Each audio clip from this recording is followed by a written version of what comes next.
Ya, assalamualaikum teman-teman. Kembali lagi di inovasi hipotenusa, yaitu teknik agar kalian lebih hebat dari pro player ya.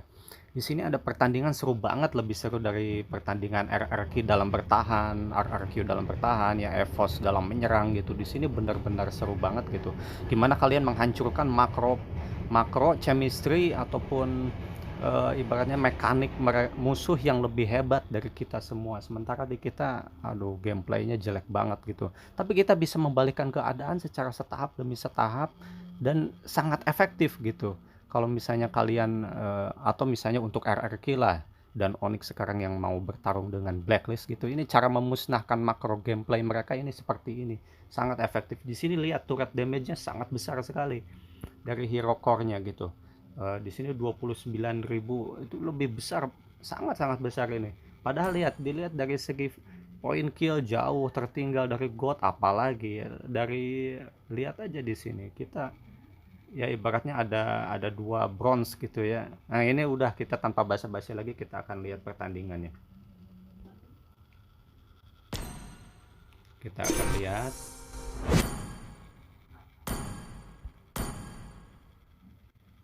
Apalagi di sini hero core musuh itu Akai yang terkenal OP ya, OP banget malah ya.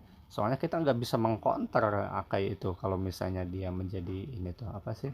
Menjadi core tuh. Apalagi kita memilih hero Argus. Tapi ini sebenarnya meta terbaru yang bagus sebenarnya untuk menghancurkan makro gameplay lawan yang lebih kuat gitu ya. Seandainya kita memilih terpaksa dengan draft seperti ini karena hero-hero kita di ban gitu misalnya. Nah, kita akan lihat. Sangat dianjurkan sebenarnya dalam turnamen teknik ini. Ini seru banget karena bahkan sampai Lord pun bisa kita hindari eksekusi musuh terhadap base kita gitu.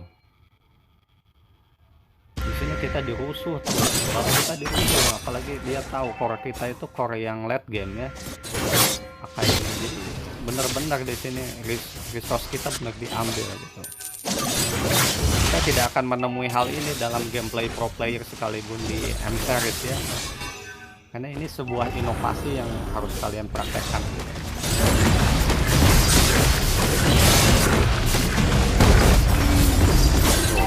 Kita tackle aja nggak bisa kontes karena mereka ini nggak buta map, nggak paham makro mikro, kita agak sedikit sulit. Jadi teori-teori KB tentang buff penguasaan map apa itu nggak penting gitu. Yang penting tuh gimana caranya kita menghajar dulu hipotenusanya gitu untuk mengalahkan tim yang lebih kuat sekalipun gitu. Nah, ini kita hajar dulu hipotenusanya sekalipun cuma dapat gold plate sedikit gitu aja. Nanti kita akan lihat pembalikan keadaannya. Kita fokus di hipotenusa ya, nanti saya jelaskan itu. Ada 6 segitiga kongruen yang menjadi rahasia untuk menghajar ini disiplin tim yang kuat. Ini karena kita nggak bisa kontes lagi, secara logika ini nggak mungkin terjadi gitu. Ini contohnya bagus ini. Kita hajar dulu. Kita udah kebuka kalau tengah udah di ini. Ternyata kuat. Dan tentu mereka juga akan membalas karena middle turret itu bagian outer itu merupakan kunci pembuka makro. Jadi saling balas membalas di sini. Nah, itu akibat sombong tuh dihajar.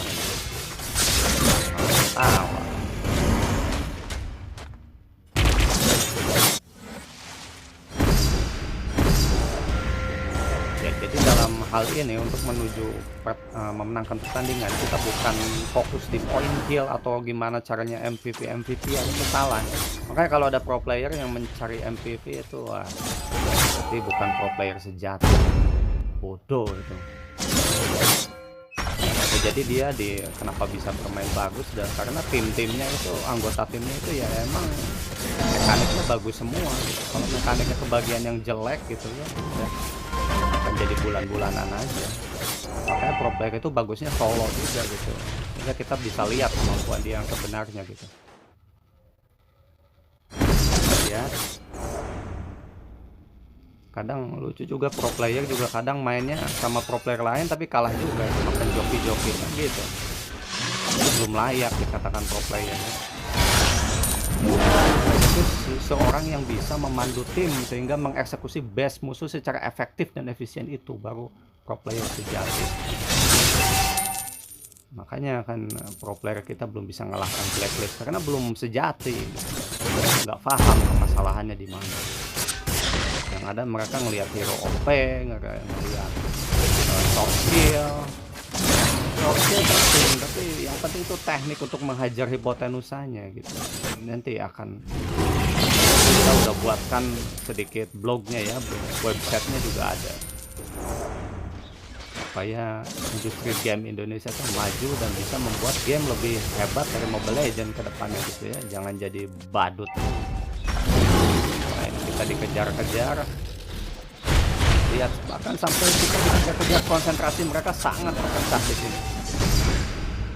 Seharusnya mereka segera end game secara cepat karena makro mereka lebih unggul. Karena kita mengalihkan perhatian dengan inovasi hipotenusa ini. Kita akan memberi waktu kepada tim sehingga item mereka bisa menyusul mereka dulu gitu.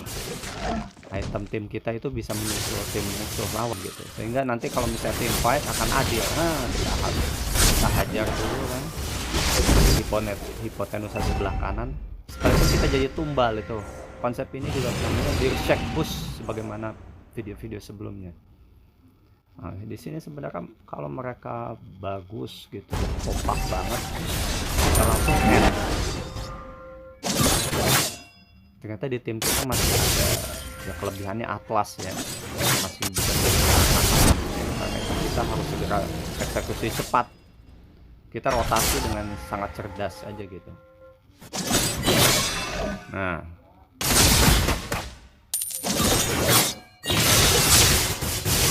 dari sini kita rotasi terus, ada Lord, kita berupaya memblokir sehingga tidak terjadi eksekusi base kita. Tapi sini sebenarnya bisa langsung end ya, tapi kita berupaya untuk menghentikan langkah mereka. Kita blok minion sebelah middle. Nah, akhirnya mereka ter-shutdown satu-satu. Ini teknik bagus sekali.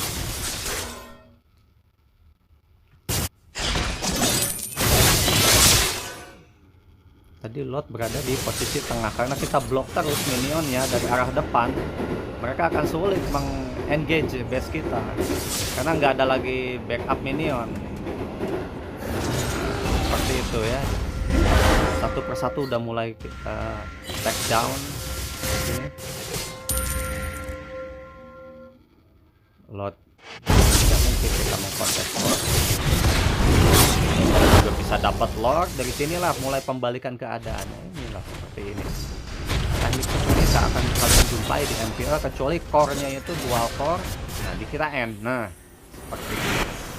Atau core-nya itu yang bisa untuk mempush turret sehingga musuh menjadi bingung gitu. Makronya kita musnahkan dulu di situ. Demikian inovasi kali ini, semoga menginspirasi. Jangan lupa kalian harus menjadi lebih hebat dari pro player dan harus bisa menjadi boss yang bisa membuat branding game yang lebih hebat dari Mobile Legends ke depannya. Oke.